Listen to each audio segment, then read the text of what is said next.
Hey, what's going on, guys? It's me, Jay, coming back at you with another video.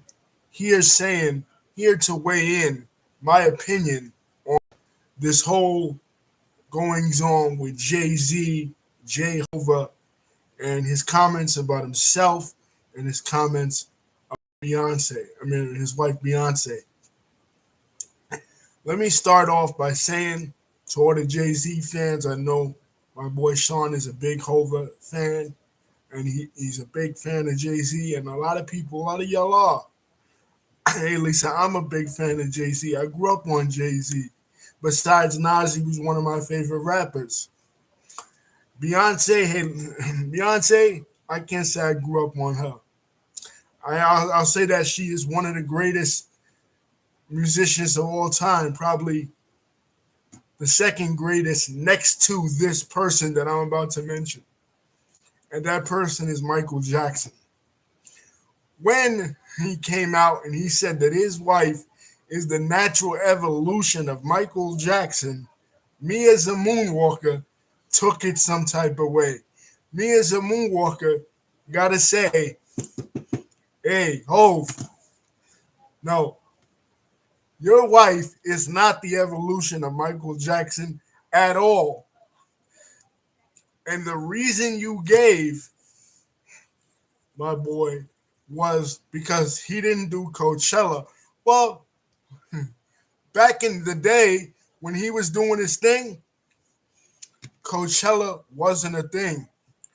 Coachella did not exist. If Coachella had existed in the 1980s when Michael Jackson was doing his thing, my boy would have shut it down.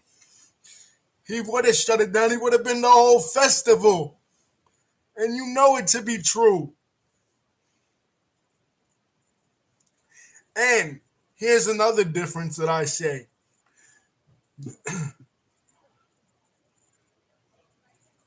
Here's another difference that I say that they're not even touching on, Lisa, and everybody else watching. First of all, Michael Jackson appeals to both genders, male and female. Beyonce doesn't really appeal to men really at all. Can you really see men out there bumping Beyonce's songs? Right. Can you really see men out there bumping single ladies? No. Can you really see men out there bumping whatever other Beyonce song that I can't even think of because I'm a dude and I don't know anything about Beyonce's song? That's one thing.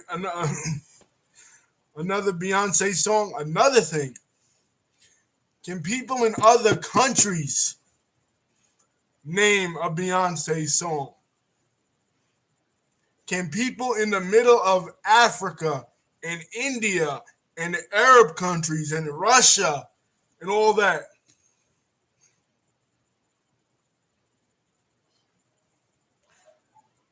even name a Beyonce song? No, probably not. And like Lisa said, MJ was Coachella before there even was a Coachella. He was doing festival. He had Live Aid. He had USA for Africa. All that stuff. He had it. He had it in the 80s. He was doing it. He made MTV. The house that Beyonce now stays in, literally, in the terms of pop culture, is the house that MJ built. That's the house he built. You know what I mean? That's the arena that he plays in. You know what I'm saying? That's like saying that Derek Jeter is better, was the natural evolution of Babe Ruth. You can't even compare them because the game was so different back then. Another thing, and go back in my 80s review video and watch when I say in that video that after the 1970s, when they burned all the disco records, MTV wasn't playing no black artist on their station at all. And Michael Jackson broke through. He's the Jackie Robinson of music. People will say, well, they were playing Motown, they were playing other black artists. Yes, but post disco, they was not playing no other black artists. So neither Jay-Z or Beyonce would even have had a white audience on MTV had Michael Jackson not done that. He paved the road. He paved the way. He made it possible for there to even be a Beyonce. Now, to say that because he didn't do Coachella, nah. That's the dumbest thing I ever heard. That's why they need to be more humble.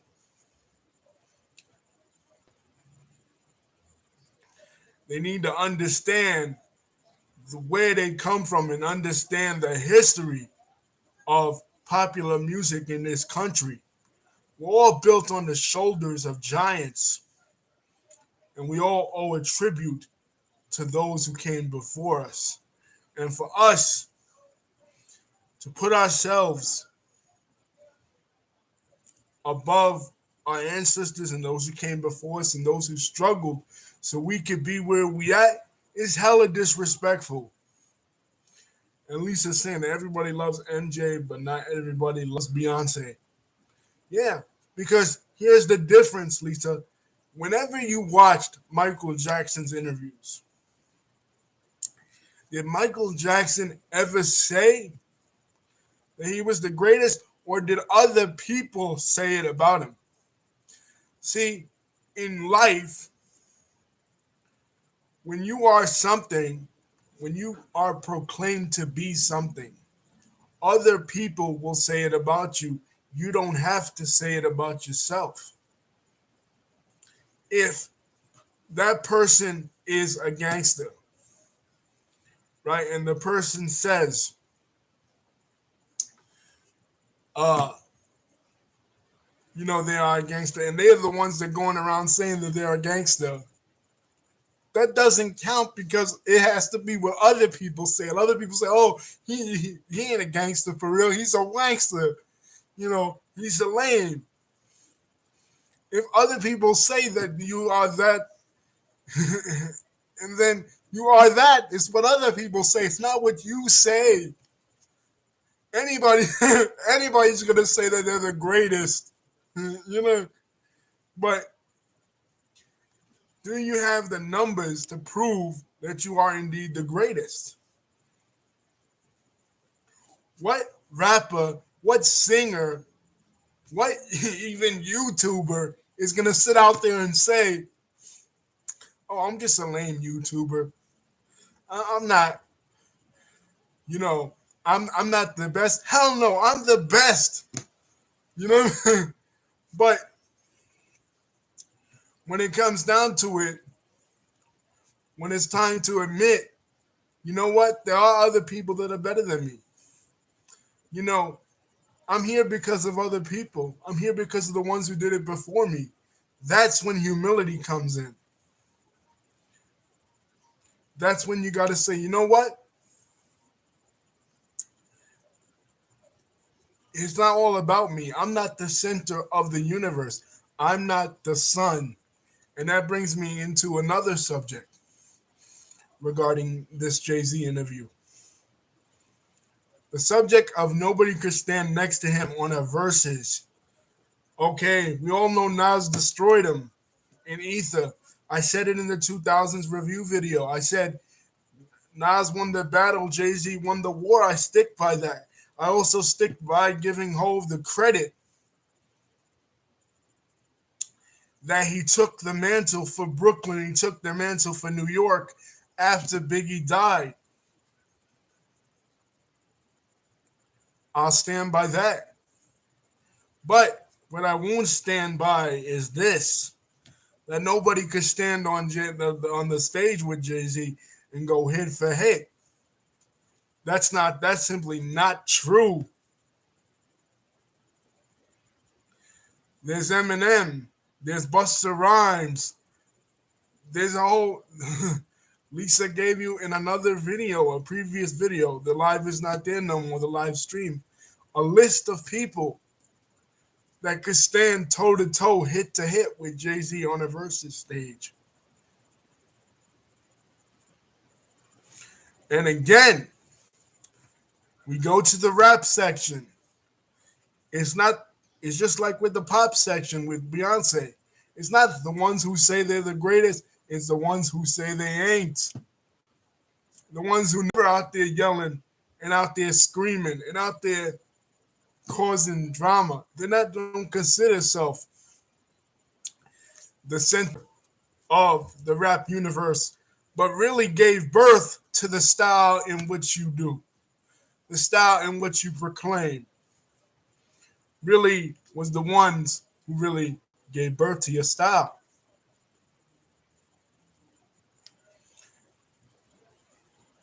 And people are not mentioning the name of this individual, but I'll just come out right here and say it. What about Rakim? You know, Rakim can stand on the stage with anybody and go hit for hit. You know, besides the people that Lisa mentioned. But again, the people that Lisa mentioned, besides Lil Wayne probably, is never going to proclaim that because they're humble. They have humility.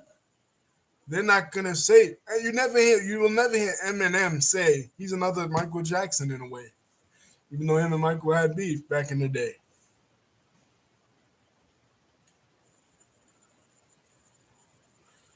And that I forgot to mention that people Jay-Z can't talk because how he treated DMX exactly. And one thing about Hov, he's never going to be the greatest of all time, not even from Brooklyn, right? Because the greatest of all time died on March 9th. And in terms of Brooklyn, right? So Biggie was supposed to be your boy. Biggie was your man, you know? And now you're proclaiming yourself better than Big? Nah, I can't. I can't rock with it. You know, of course, the respect due. Biggie's passed away. But even the people on the stage, what Nas said, Eminem murdered Jay-Z on his own shit, blueprints. M could stand toe-to-toe with Jay. If Eminem and Jay-Z had a versus, right? And even Sean knows this. Me and my boy Sean talked about this before. If Eminem and Jay-Z had a versus, the entire internet would be backed up for days. You could bring race into it, right? Because that's the one that everybody's going to always say. They're never going to say that Eminem is the greatest because he's white in a black genre, right? So they're always going to defer to Jay-Z. Because it was a time after Biggie died that Jay-Z had the game on Smash. You know what I mean? Right. But taking race out of the equation, even though, again, race always plays a role in everything we do in this society because this is a racist society, taking it out of the equation, Eminem could match Jay-Z. I mean, who has bigger hits than Eminem in the rap world? Who had a bigger impact historically than Jay-Z on the way rap is today? Rakim. Who had a bigger impact on Brooklyn, but he's passed away? Biggie. Who really brought New York rap or New York hip-hop back in the 90s. DMX, we mentioned it. That they were doing the shiny suit era thing, and then they switched to uh uh they switched to hardcore rap not because of Hard Knock Life. It's Dark and Hell is Hot came out before Hard Knock Life, but DMX is past. Biggie's past. So we're talking about people that could stand toe to toe on a stage with honestly on the versus stage right now with Jay, as far as in his era, the 90s, taking him out of it, taking the people that have passed away out of it. It's still gonna be M. It's still gonna be M. And Lisa's absolutely correct. Jay-Z and Beyonce both need to be more humble because they're not the greatest. The greatest already gone. The greatest passed away. So if you want to show your respect, you say, I don't speak on it. I don't know about it. But I do know that I stand on the shoulders of giants. And I'm not. Because in any field in life, Mike Tyson is not going to sit there and say that he's not going to disrespect Muhammad Ali. Say Muhammad Ali can't stand in the ring with me. Now he's going to say,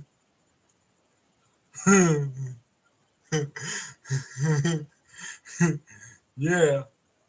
We also, again, that's the difference with Nas. And I know that a lot of people are not going to agree with this. I'm a Nas fan. I love Nas, right? Nas is Nas to me. I said this in other videos. One thing about Nas, people think he calls himself God's son because of Jesus Christ, right? But he calls himself God's son because it's for Rakim. He always pays his respects. He even did an autobiography of Rakim on Street's Disciple, back in the day. So Nas is the GOAT in rap. He don't have the hits. Okay, I admit that. He's inconsistent. Okay, yeah. You won't get an argument from me that Nas is not inconsistent when it comes to the hits. He didn't have the hits like Jay. He didn't have the radio domination like Jay. I'll admit that, okay? That's true. He didn't. You know what I mean? But he destroyed Jay-Z in a battle. He's a Virgo. He's a perfectionist. I didn't even know that. He could stand toe to toe with Jay-Z. Now, one hot album every 10-year average. Okay, Jay-Z fans are going to come at me with that. Which they already have on Facebook and on Twitter arguing about this point. Not true. It was written was fire. I don't know what people were listening to in 1996, but it was written was fire. Okay? Stillmatic, of course. Okay. Nostradamus, Street's Disciple, okay. But everything that Jay had wasn't a hit neither. Was Rock La Familia really a great album? Was The Blueprint 2 really a great album? Let's talk about it. No. Jay-Z has some misses too. Jay had misses. Everything Jay put out wasn't fire. The Blueprint 1, nobody's taking it away. Hard Knock Life, nobody's taking it away from that. In My Lifetime, trash in my lifetime. Reasonable Doubt, okay, classics like Illmatic, same thing, classics. But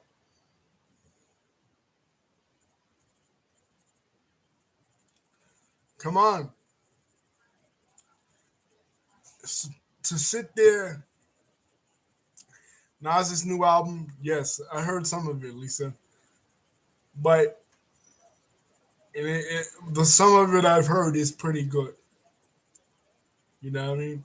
But again, Nas was sometimes he was like Wu Tang. He was on some God body shit. He was on some 5% stuff that a lot of people really wasn't on at that time. So he didn't really appeal to the masses necessarily with a lot of his stuff because he was a student of Rakim. He was a son of Rakim in a sense. But Jay-Z was influenced by that as well. I mean, it wasn't Nas with the 5% chain at the Nets game. King's disease too. Okay. um, I was always more impartial to Nas. I like Nas more, but I will admit that Hove had the game on smash. You're not gonna get an argument from me with that, but you will get an argument from me that Nas couldn't stand on the stage with him. That's bullshit. You know? Or that Nas didn't win the battle. Okay, yeah, Jay won the war. Nas couldn't follow it up. I admit that. But Ether is still Ether. Jay still got Ether. He still got destroyed. He still got humbled. Facts. You know, it is what it is. Man, the takeover was not better than freaking Ether. Ether destruction. You know? Now, granted, Nas was still talking about it after it was from the scene. Last real nigga alive. Yeah, he was still talking. You know what I mean? But let's not sit here and act that Ether was not one of the best battle songs ever made. Like, there's no Vaseline. There's Hit 'em Up. Then there's Ether. Top 3 battle songs of all time.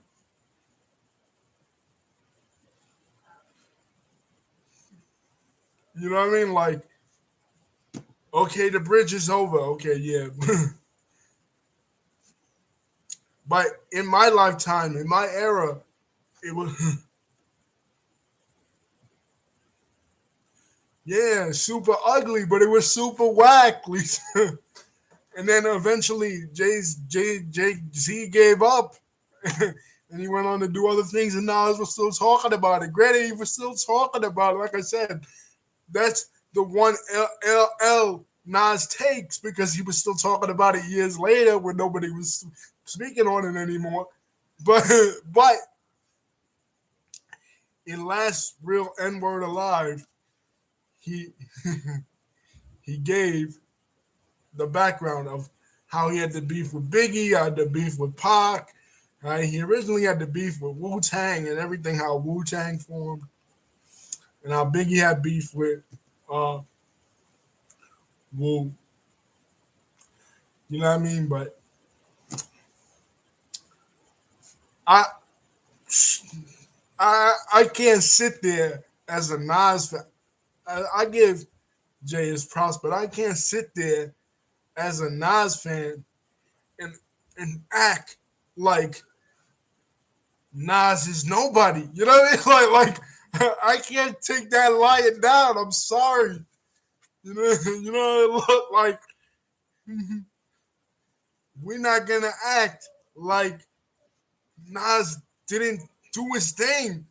You know what I mean? Like he didn't defeat Jay-Z in a battle. Like he didn't hold it down for New York, him and Wu-Tang, before Biggie even came out with Ready to Die. How he didn't hold that style down. the New York style when the West Coast was dominating everything in the early 90s. We're not gonna act like that's reality. We're also not gonna act like it was written was totally trash. Because If I Ruled the World was one of the best songs that people still play to this day. If anything, Nas was the East Coast answer to Tupac Shakur.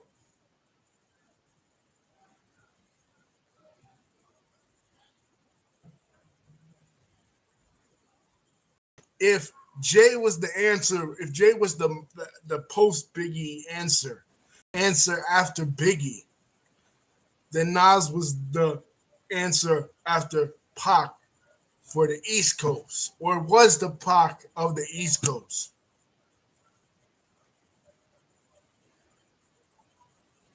Think about it. The political consciousness that Nas had in the early 90s was on the level of the political consciousness that Tupac had in the same era, but a different coast. And that's what why they both attracted me. Why I was a fan of both Tupac and Nas. So, can somebody stand on the stage with Jay-Z? Yes, on the verses with Jay-Z. Nas can, Busta can, Eminem can. And regrettably, I'll concede that Lisa is correct that Lil Wayne can too.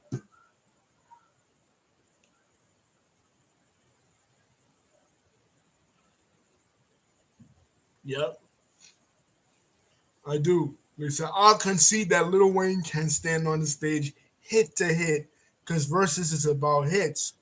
Um, I mean, hit to hit, Lil Wayne can stand on the stage with Jay. He dominated her era. I gave Lil Wayne his props. I give everybody their props that does good shit that contributed to this hip hop culture. And hey, my favorite rapper right now, that is my boy that I rock with in the 2010s era, that I consider the king of the 2010s era. He can stand on this stage with Jay-Z, and that's Drake. You know, like he's a son of Wayne. He's a descendant of Wayne musically. But he can stand on the stage with Jay-Z. What he's doing now, Jay-Z did before him. How he dominates the radio, how you can't turn on a radio. But okay, let's take what Jay-Z said and let's take it to his logical conclusion, rewinding it back to when he talked about his wife. So if Beyonce is the natural evolution of Michael Jackson, then that must mean that Drake is the natural evolution of Jay-Z. You know, by his logic, right? By his logic, no, okay, let's just take, okay, Lisa says, hell no. But let's just take his logic. Let's just take the logic of Jay-Z himself. What he's saying with this statement about his wife. Wouldn't that be the truth? Jay-Z fans want to always say, well, and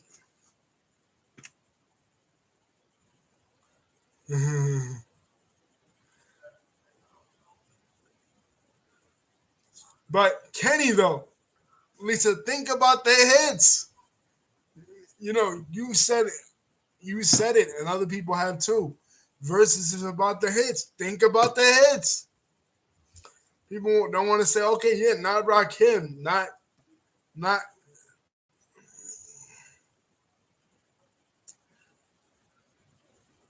Because turn on the radio, I guarantee you, turn on the radio right now and listen to it for about an hour, and you will hear nothing but Drake shit. You will hear like 55% of it will be Drake stuff. But again, rewinding it back, is Drake humble? Yeah, because you never hear Drake say he's the greatest of all time. Other people say it. Articles are written about it that Drake is the greatest of all time. That Drake is the Michael Jackson of this era. That Drake is the Eminem of this era.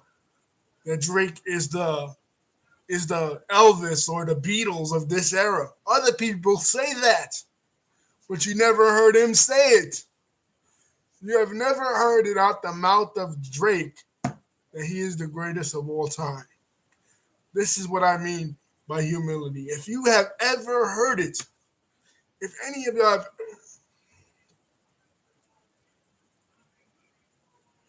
okay, he's an R&B rapper, but okay, so what? You know, technically, Lisa, every rapper is an R&B rapper because rap R&B came before rap, and they come out of the same wellspring, the same culture, the same experience. So he's an R&B rapper. He's a guy that sings.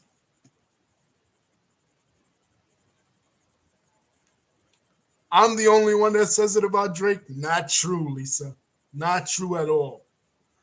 Other articles have been written about it. We've debated it on this channel. We've debated it vociferously on this channel. About here, I will never ever sit there.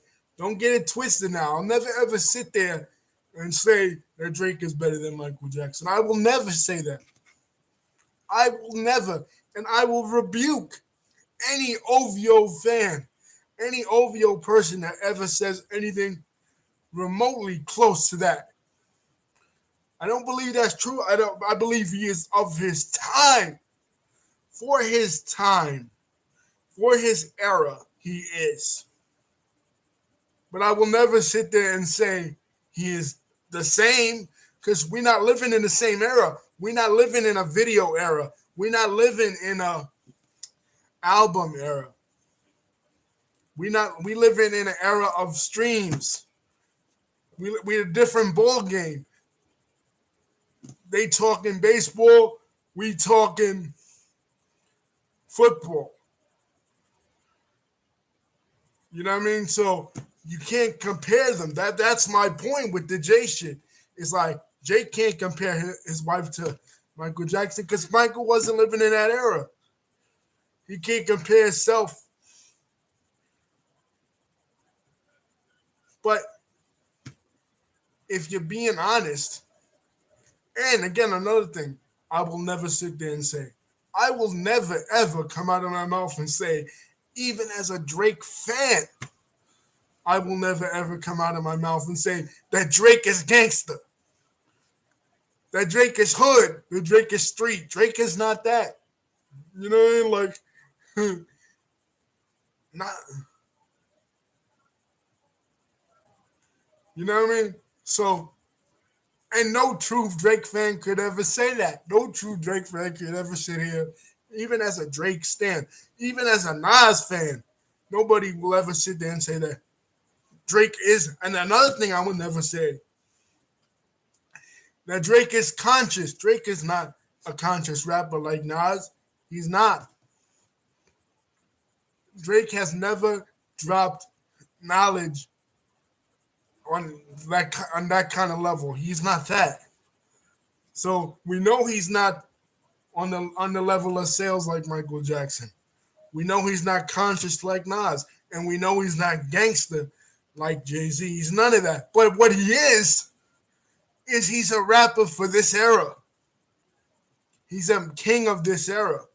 So if we're taking Jay-Z's logic that his wife is another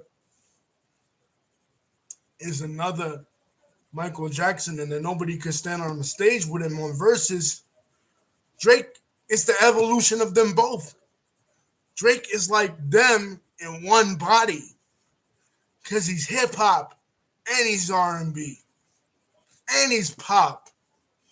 And if rock was still popular, he'd be that too. Drake is whatever you want him to be. He's like me on YouTube. You want me to be something? You want me to do a video about something? I'll do it. Any kind of style you want, I got you. I'm whatever you need me to be. I'm water. You know, I adapt to anything. You know, and that's how Drake is. That's how he is. He's water, man. You need me to do something commercial? I'll do it. You need me to be on a song with Ariana Grande? He'll do that. He'll do whatever. You know, you know. So, but one thing he's not is conceited. You can never sit here and say that Drizzy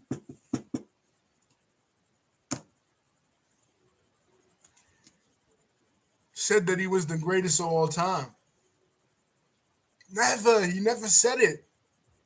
He never disrespected MJ. He never disrespected Nas. He never disrespected Jay-Z.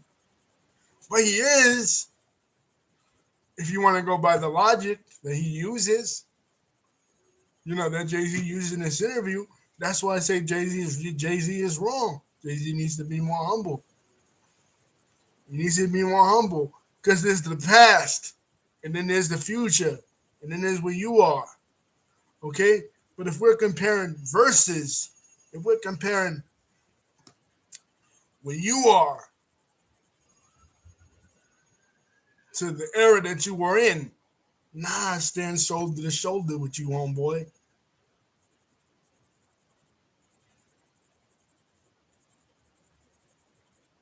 Right? But see, Lisa saying that Jay-Z needs to, do a verses with Nas and that's. But see, that's the thing. One thing that makes it different, I will say this, Lisa. What makes TLC different than Destiny's Child, or the members of TLC different than Beyonce, and what makes them is humility. That's the difference. You're never gonna hear the members of TLC come out there and say they were the greatest female group of all time, even though they were. Because here's the difference. And again, the race thing. We're gonna go there because again, we have to. TLC appealed to a greater number, a greater variety of races of women, and Lisa can speak on this more than I can because she's a woman and she's a fan of it. They appeal to the white girls. Destiny's Child did not appeal to the white girls. The white girls was not bumping Destiny's Child that much compared to TLC. And if they was hood white girls. You know who was the competitor to TLC in the 90s? And go back to the 90s review video, the first one, not the one about gangs and stuff. The first 90s review video. And I said this. The competitor to TLC in the 90s in their market was the Spice Girls. Because the Spice Girls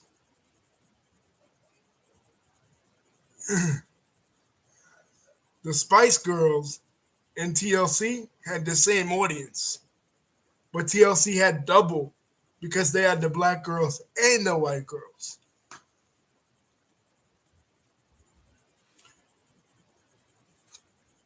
The Spice Girls only had the white girls, and Destiny's Child only had the black girls. And 702 only had like what once you got around the 702, you was really in the hood by then. You was really in the hood with the hood girls. You know what I mean? But by the time you got us to 702 or SWV or that level total, like wasn't wasn't no Becky's and stuff around by the time you got to like a 702 show or SWV. Hell, SWV,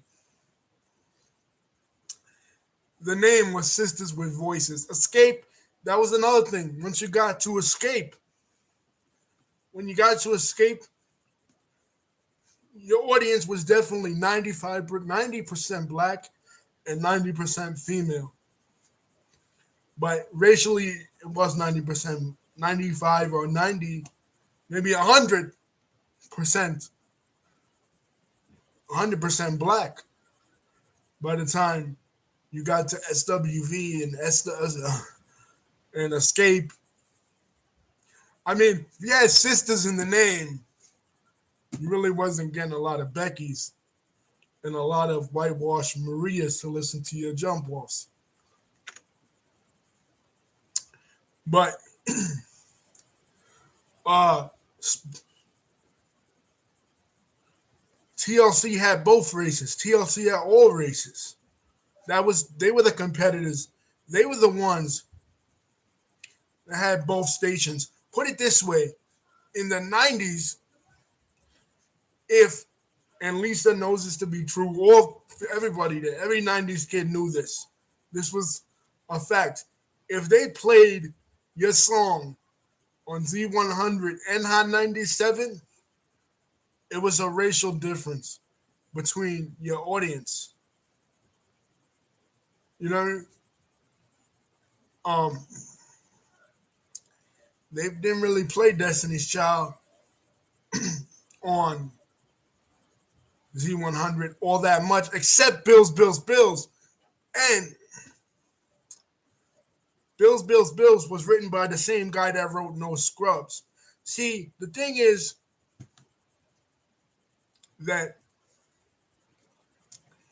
TLC could be black enough to maintain the black audience, but a lot of people that a lot of the female fans, they didn't really know what ethnicity Lisa Left Eye Lopez was. So a lot of people that was rocking with Lisa Left Eye Lopez in TLC initially thought maybe Left Eye was Spanish, you know, because Cape Verdean, they're not gonna.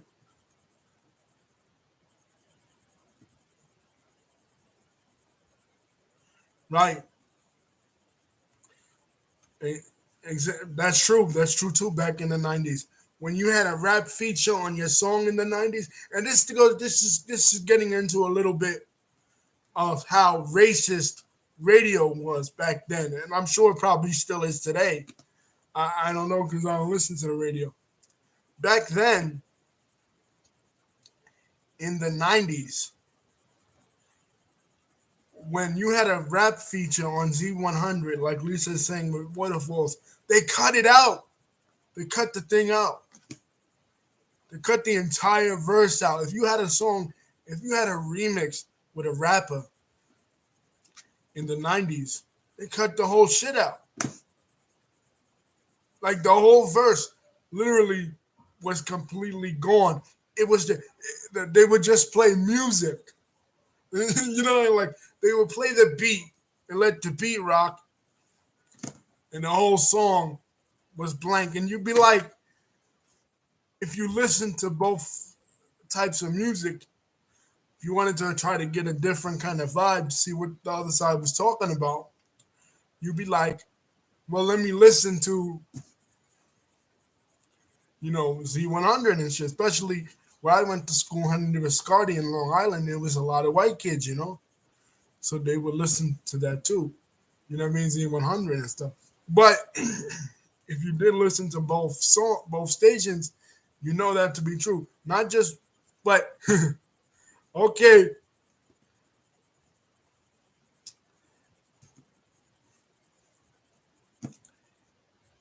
But what about the Spice Girls? They had, see, they was like the Spice Girls was like uh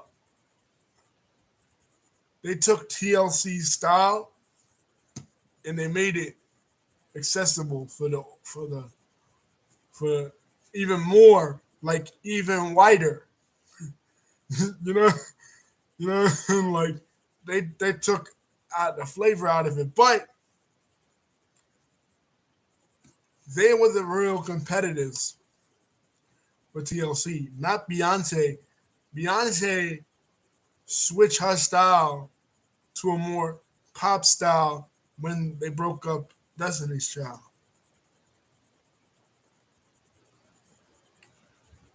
You know, then she started. She noticed what Michael Jackson noticed.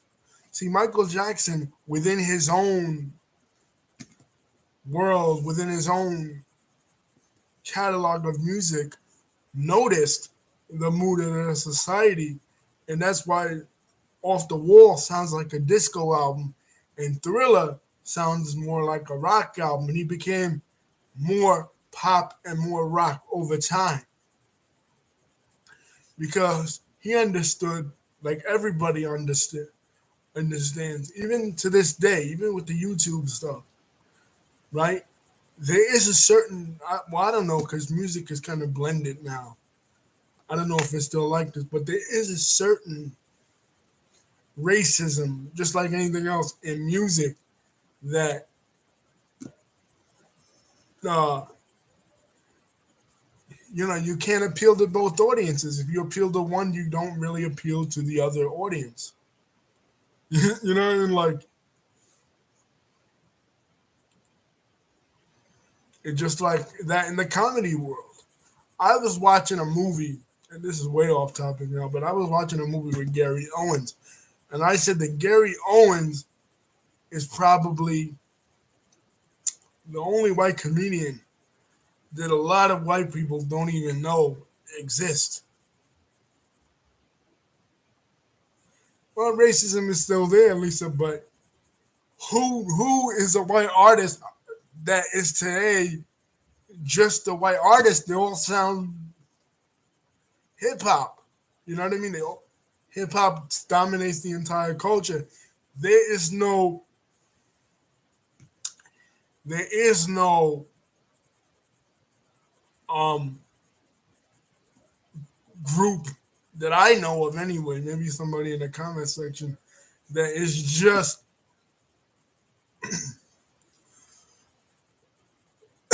like a Spice Girls or like a Hanson, right? Somebody that they would never play on a black or what they call an urban station. There is none, male or female.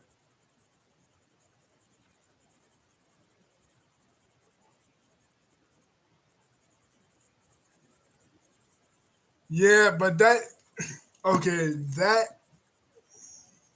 is a little bit different. That's country. Lisa says, look at Lil Nas X. He tried to be that in country, but when he first came out, they didn't accept him.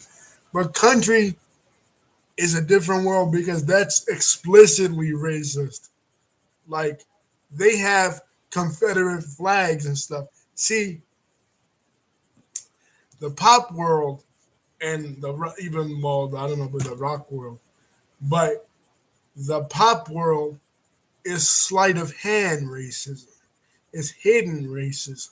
It's like in politics, right? When you have the Democrats who are kind of racist too, but they're not as racist as the Republicans.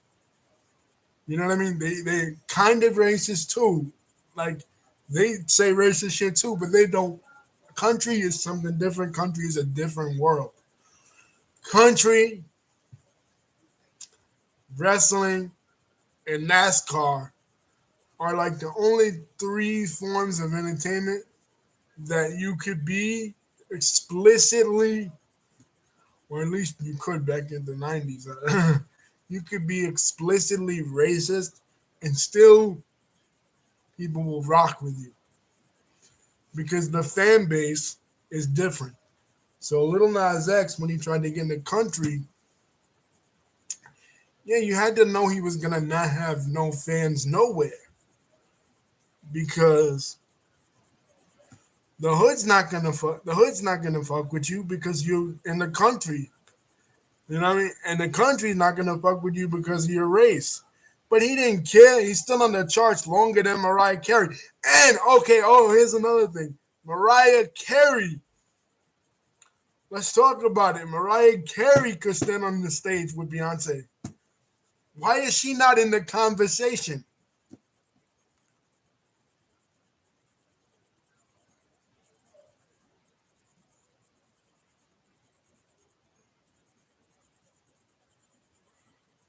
Wow. Yeah. And okay, Madonna, let's talk about her. We're getting off topic here now. We're way off topic, but that's what we do on this channel, J Reacts. We freestyle.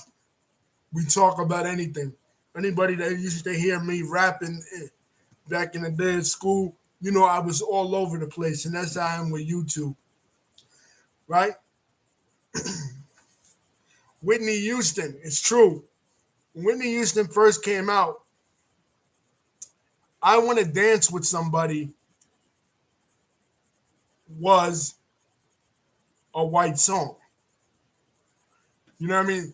They tried to, it was like a white sound.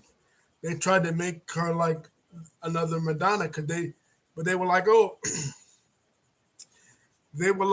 oh, we already have a Madonna, so they tried to block her.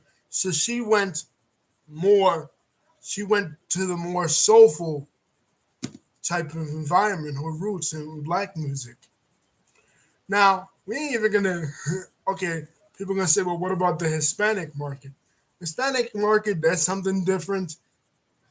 That's a whole nother level of racism because that one there, and we spoke about it last video with Wag 100, that one there is like, if you're not speaking Spanish, you're out of luck because the black audience is not really going to mess with you, and the white audience is not going to mess with you, and the Spanish audience is not going to mess with you because you're not speaking Spanish.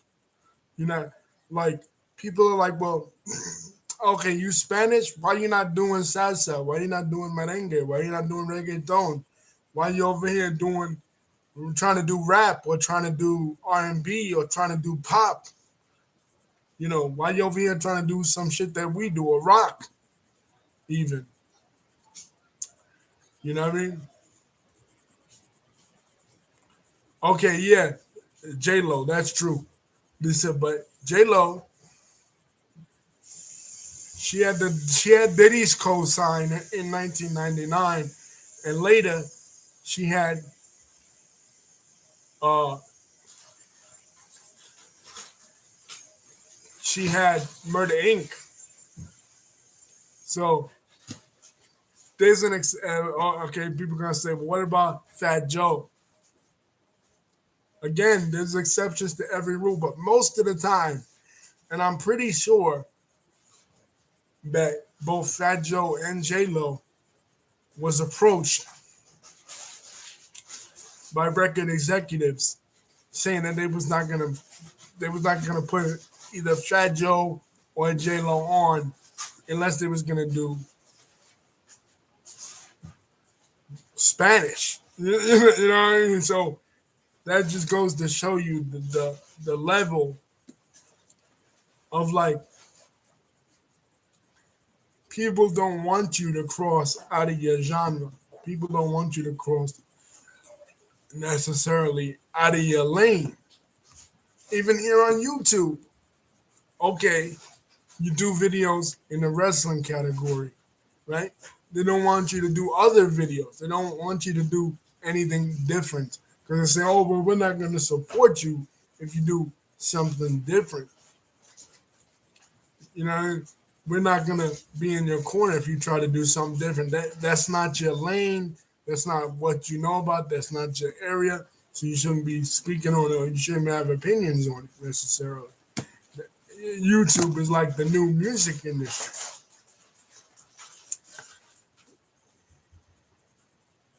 But Lisa is correct. J Lo is the exception, but she's the one exception, and she's only the exception because she had Diddy's cosign. If she didn't have Diddy, they they would have did it like they did Selena. Selena wanted to come out and she wanted to make R&B, right? But no labels were really the labels. They weren't really messing with her in the R&B style because they're like, oh, well, she's Spanish. She should be doing some Spanish music, right? Even the Spanish supporters would say that. You know.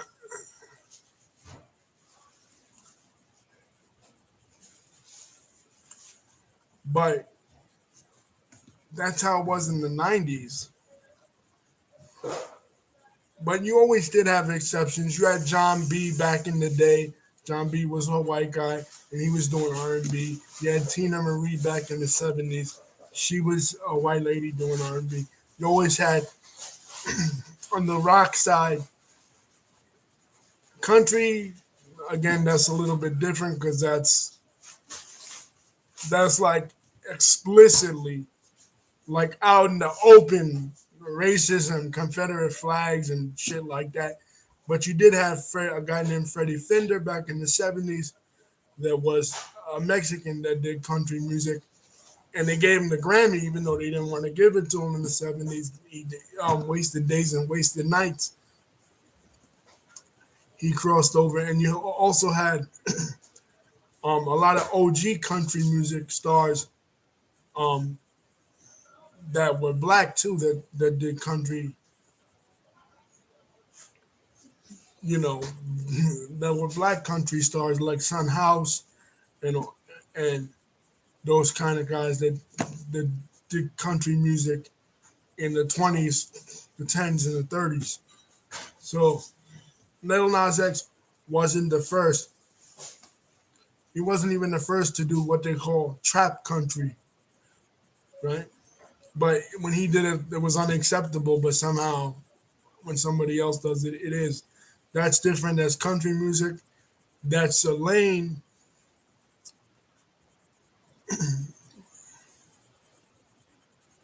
You know what I mean? But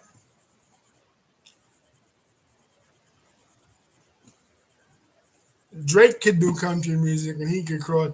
Drake has done Spanish. Drake has done Spanish music. Drake has crossed that barrier with the Spanish. Drake has crossed every barrier. So again, going back to the original topic, Drake could stand toe to toe with Jay. He got him a lot of the same hits as Jay. In the lyrical end, he can't. I'm not gonna sit here and say he can't. In the gangster end, the streets, he can't stand with Jay-Z.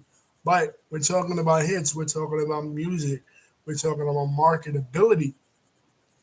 In that he can. Drake could,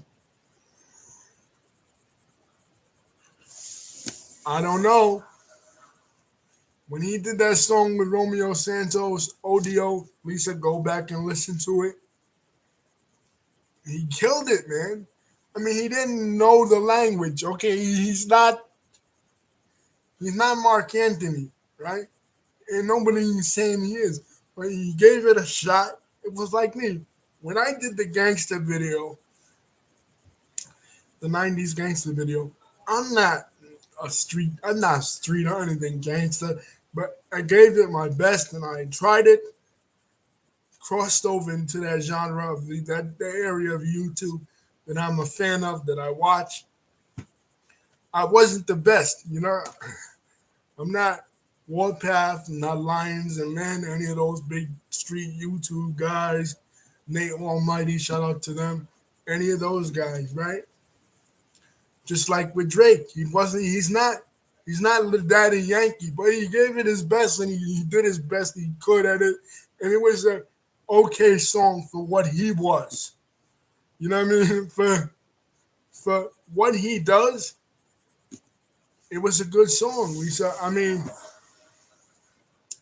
You might say, "Oh, it sucked," you know what I mean, because you don't like Drake.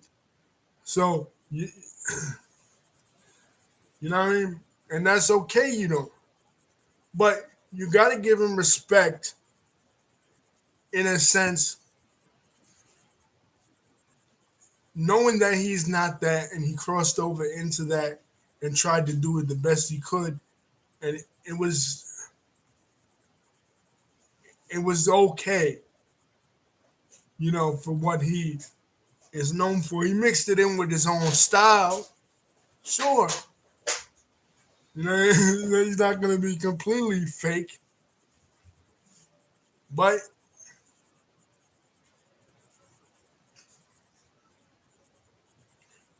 he did the best he could. And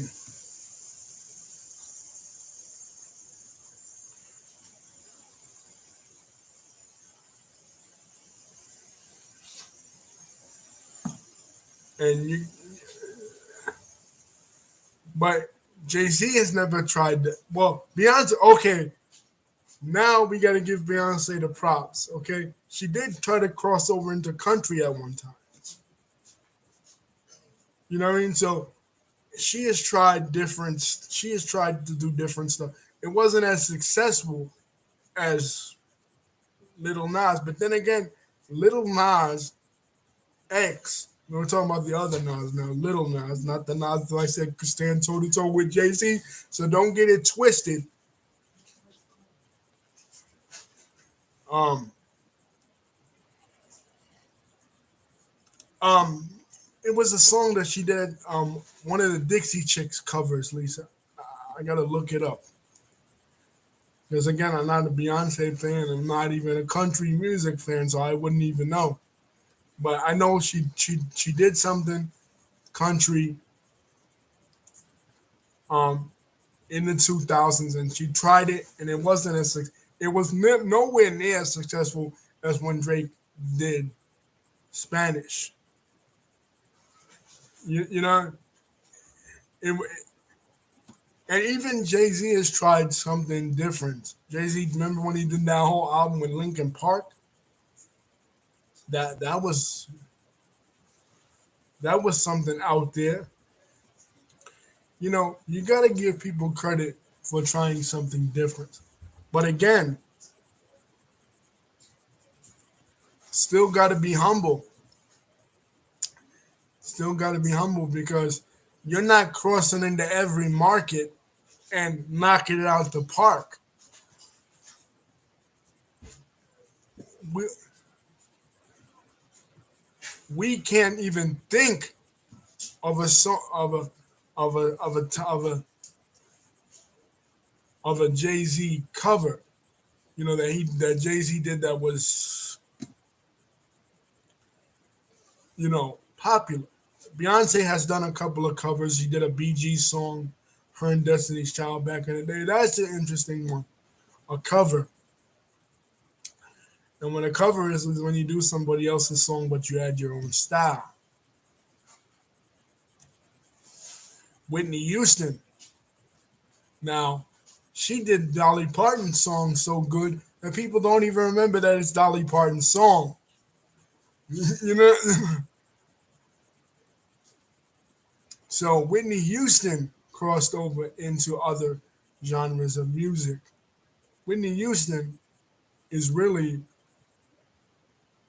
the one who, in terms of a female, was the real queen of pop. Her and Janet Jackson. And where's Janet Jackson's recognition? Why isn't Janet Jackson in the conversation? Why isn't Mariah Carey in the conversation? Let's talk about it. Mariah Carey was up there in the 90s. I mean, her and Whitney Houston, queens of the 90s. Lisa, come with it. You know. You know. I know you was always, growing up, you was more.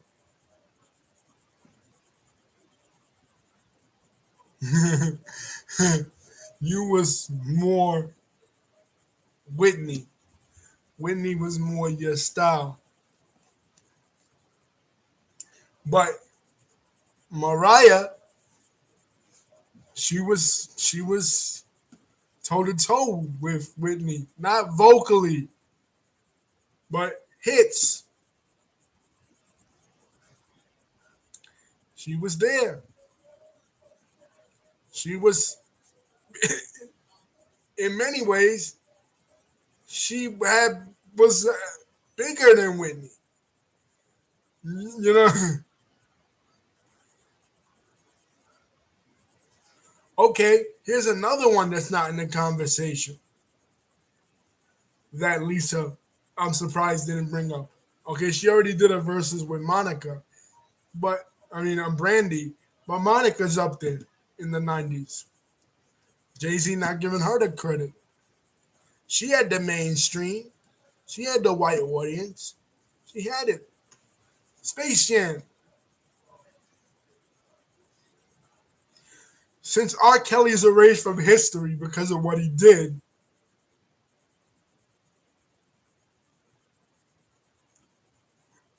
okay. Lisa says Mariah Carey screams too much. That could be true. That's probably true. But okay, this person I'm about to bring up, she did not have she did not have the black audience at all, but she had the white audience, especially the moms. Celine Dion. You know, Celine Dion didn't.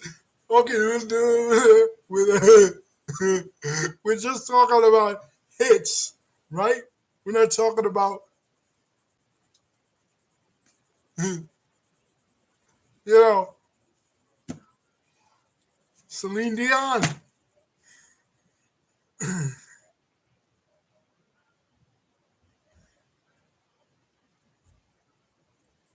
You know,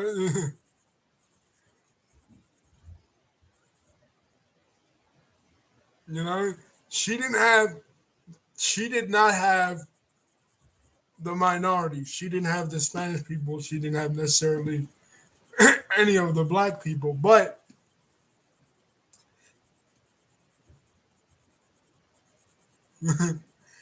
right, and a lot of people would get offended by that, Lisa, because again, Celine Dion did not have a colorful audience, a minority audience, right?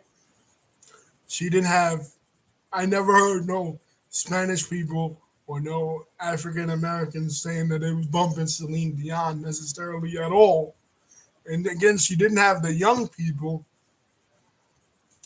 but she had a certain segment of the population that Beyonce, Jay, especially not Jay Z, like uh,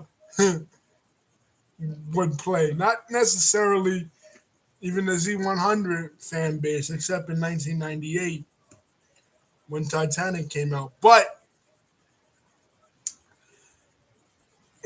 she had an audience, she had a fan base that was like, remember that light station that I forgot the name of it, the light station. It was like just light music, what they would call light music back in the day. This is New York. Okay, I'm a New Yorker. People know I'm a New Yorker, so I'm only speaking about New York. But there was a light station that used to come on in New York that Celine Dion, my grandma used to listen to it, right? And it was just light music, like they would play like Celine Dion, Kenny G, shit like that. And at one time, uh, yeah, you let Light FM, yeah. So That's the station I'm talking about, Light FM. And it was like the type of music I really can't I really cannot explain what kind of music it is. But people from New York that's like has different types of music that listen to different types of shit will know what I'm talking about. And she had that on lock. She had that station, the kind of station on lock. Something necessarily that if you was a white person, now again, not racist, but just bringing it up. If you was a white person, right, and your mom would be like a Celine Dion fan, right? Like she made she made music for older white ladies. You know what I mean? But nobody can take away that she's in the conversation when it comes to the 90s on that type of music. It's not only Beyonce.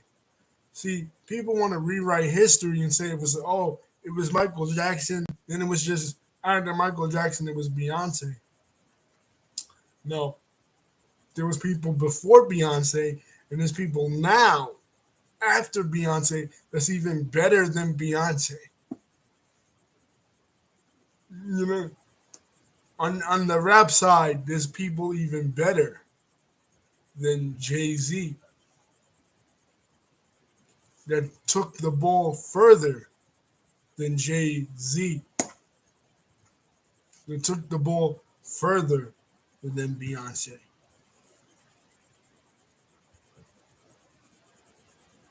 And I say it's Drake. I say Drake is the guy, now.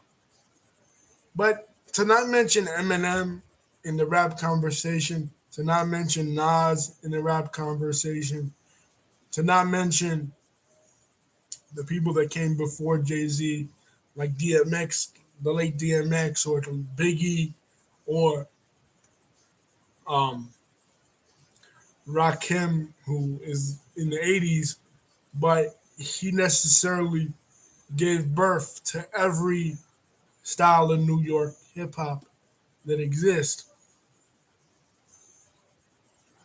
Yeah. Even Ja Rule, no, people laugh because Ja Rule is Ja Rule. Like he got he got completely eviscerated by 50 Cent. But people cannot deny that Ja Rule at one time in like early 2000s, like the real early 2000s, before it became cool to hate on Ja. Ja was it. It was a time that Ja was the man. But for some reason,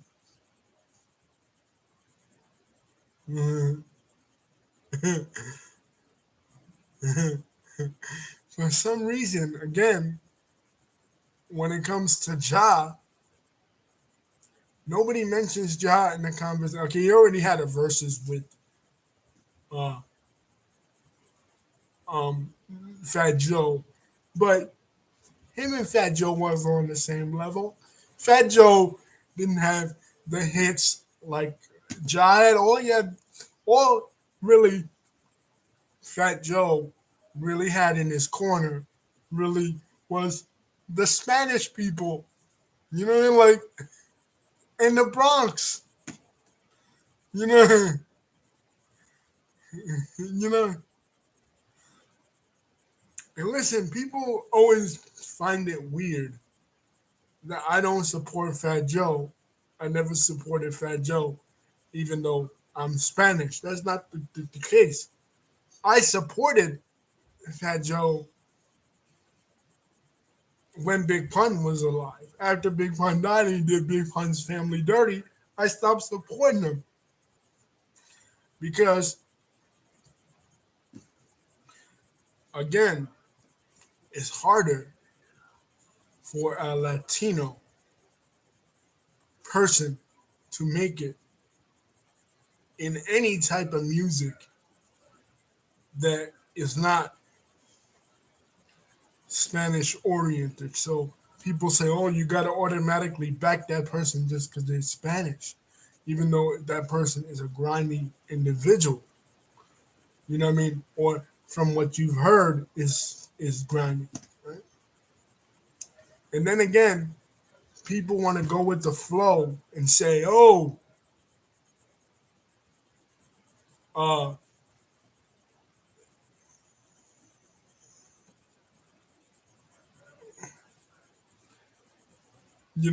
Ja Rule, garbage, right? But we're gonna talk about the other end. What about 50? Nobody's even talking about 50. you know, 50 is up there too with Jay-Z.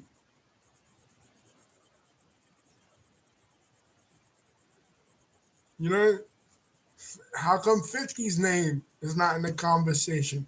50 and Jay-Z? Come on, that'd be an epic battle. you know, what do you think about it, Lisa? 50. What about him?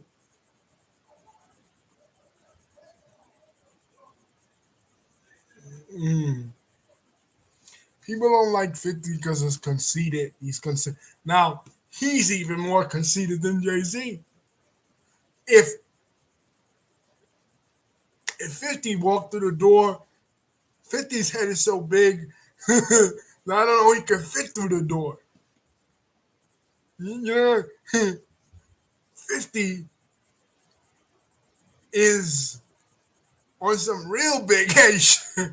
Like, 50 is the most conceited rapper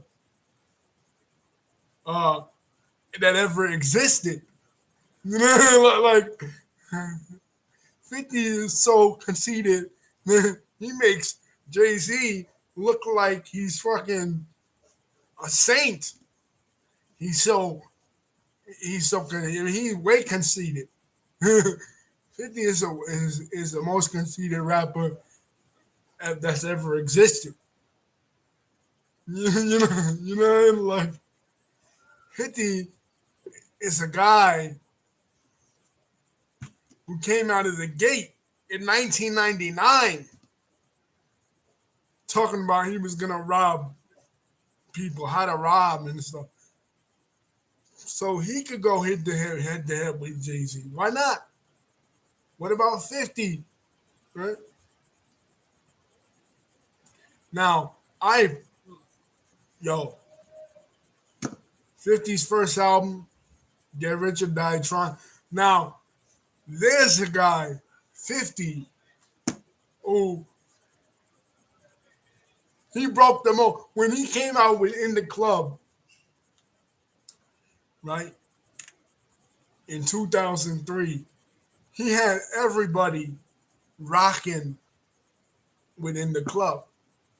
Even Z100 that would Lisa and me mentioned, they would block the rapper part out in Z100. They was playing Z100 was playing fucking 50. In 2003, 2002, 2003. And you got to remember 50's story.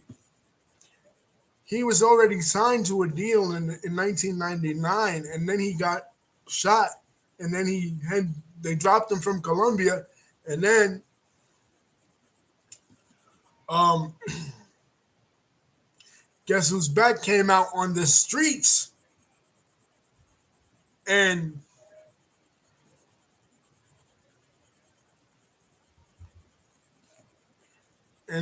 he had to remake it back out.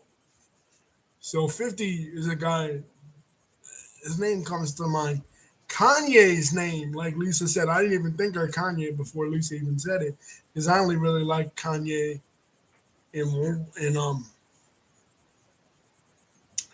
And one, only really Kanye album I really like is like one and a half. I like College Dropout, and then I like Twisted Dark Fantasy, the one in 2010. I didn't really like him, but his name should be in the conversation too. Mhm. Mhm. Right. But the point is, he was getting played on pop radio stations. Jay Z wasn't. Jay Z hardly ever got played on pop radio. Ever. DMX got invited to more uh, pop radio stations, more pop and rock, not radio stations, festivals like Lollapalooza and shit that they used to have in the 90s than 50. Than Jay Z. I hardly, I used to hear Jay Z all throughout the 90s after 1998. It was hit after hit after hit after hit after hit after hit after hit on Hot 97 because that's what I used to listen to. But if you turn to the pop radio stations and the white radio stations, they hardly ever played Jay Z. Hardly ever. He did not cross over really into the where the white people was not like 50.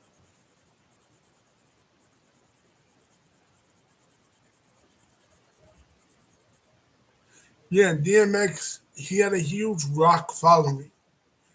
People that liked the rock, people that was rock and roll fans, they was into DMX because of his energy. Because he was like a rocker, right? He was like, hit him up, you know what I mean? Hit him up, you know, where, you know, where my dog's at and all that, you know, hit him up. My apologies. That's Tupac. You know, and like he was, he was, that kind of swagger, that rock and roll type energy, like real, real loud, real boisterous.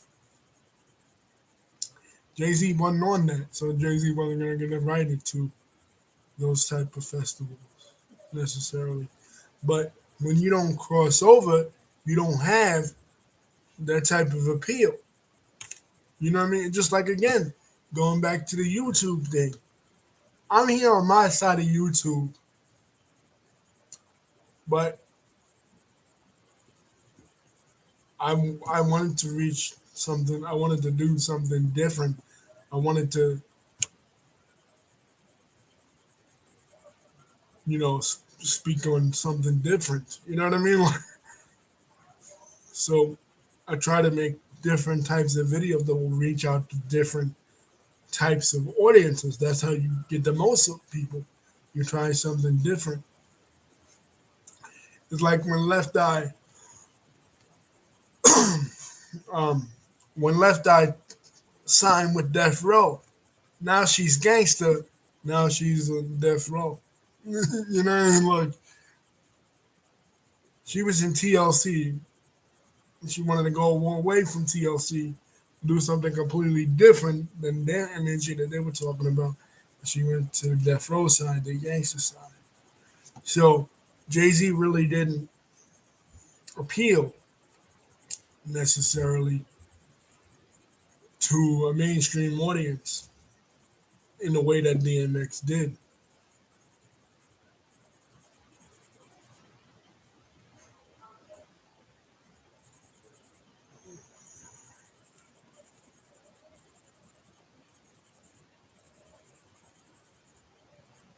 Yep.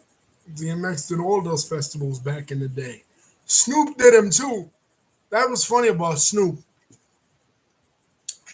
Because did not have Snoop did not have an energy that was like rockish. You know what I mean? He did not have he did not have um a, a a loud energy, but he was appreciated and had a lot of fans that was rock and roll fans. He did for some reason, I guess, and Cypress Hill did too.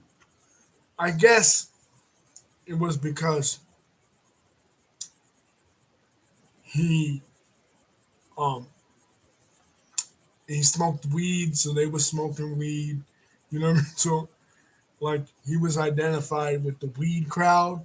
You know what I mean? So he's like, okay, yeah, but we're gonna invite you to be in the weed crowd. Maybe that was the reason. I don't know, but it always seemed like Snoop and stuff and DMX. They always got the respect of the rock and roll and pop audiences in a way that Jay Z did not. Now Snoop didn't have the hits, you know what I mean? Not in my opinion, anyway. More than so the West Coast, you know what I mean? But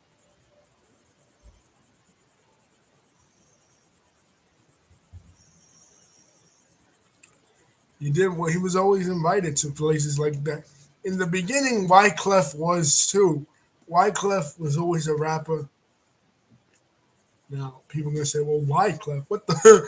Like, okay,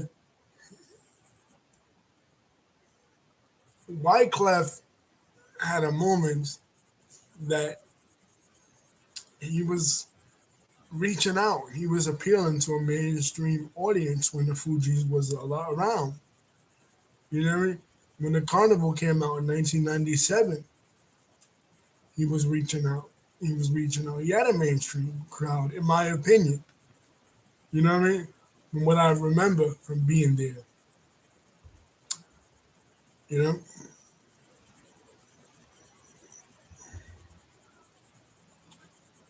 But anyway, I just feel like Jay Z and Beyonce, both they need to be more humble. They need to see that there was others before him and that there's others after him. Now people could say, "Oh, well, you talking reckless, my boy." You know what I mean? Jay Z is the greatest of all time. Okay, that's your opinion, but can somebody stand shoulder to shoulder with him? Yes, absolutely. Nas and Beyonce is not the evolution of Michael Jackson. She's nowhere near Michael Jackson saying because she didn't do Coachella. That's some stupid shit because Coachella didn't even exist back then. You know, you know. So anyway, guys, don't forget to like, subscribe, share the video. Disagree, agree. Lisa, thank you for contributing. Guys, Merry Christmas. Peace.